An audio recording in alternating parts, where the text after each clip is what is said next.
కాదు ఇక్కడ. వాస్తవం వేరు. రెండవది ఇప్పుడు ఇచ్చిన సీట్లలో కూడా చూసుకుంటే, ఒక మామూలు సైనికుడికి అనపర్తి సీట్ ఇచ్చారు.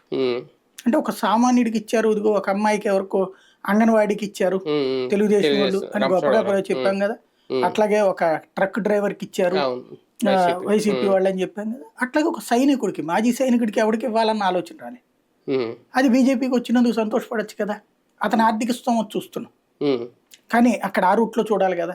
రెండవ కాన్సెప్ట్ వచ్చి అది వాళ్ళకి, లేకపోతే సోమవీర్రాజు కంటే పెద్ద అభ్యర్థి కాదు కదా. కానీ సోమవీర్రాజే వద్దని అతనికి ఇచ్చారు కదా. పాజిటివ్ గా చూస్తే ఒకటి, నెగిటివ్ గా చూస్తే మరొక కోణం ఏంటంటే, ఇప్పుడు సీఎం రమేష్ సుజనా చౌదరి కంటే ఆర్థిక స్తోమత కలిగినటువంటి వాడు తెలుగుదేశంలో ఎవడున్నాడు ఇప్పుడు? విజయవాడ వెస్ట్ లో జలీల్ ఖాన్ ఖర్చు పెట్టగలరా సుజనా చౌదరి కంటే ఎక్కువ? లేకపోతే బుద్ధాంకర్ ఖర్చు పెట్టగలరా? నాగుల మీర ఖర్చు పెట్టగలరా? ఆర్థిక స్తోమత ఉంది. సామాజిక సమీకరణం సెట్ అవుతుందా లేదా అంటే బీజేపీ ఆ సామాజిక సమీకరణాలు పట్టించుకోదు.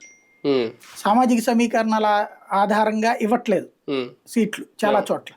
లేకపోతే ఉత్తరప్రదేశ్లో యోగి ఆదిత్యనాథ్ సీఎం కాలేడు, అతని సామాజిక వర్గం చాలా చిన్నది.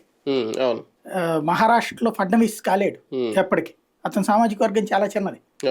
వాళ్ళు అక్కడ కులం సమీకరణం అనేటువంటిది ఏ ఏ వర్గాలకు సీట్లు రాలేదో ఆ వర్గాలనే రూట్లో ఆలోచిస్తారు. ఆ కోణంలో ఇచ్చారు.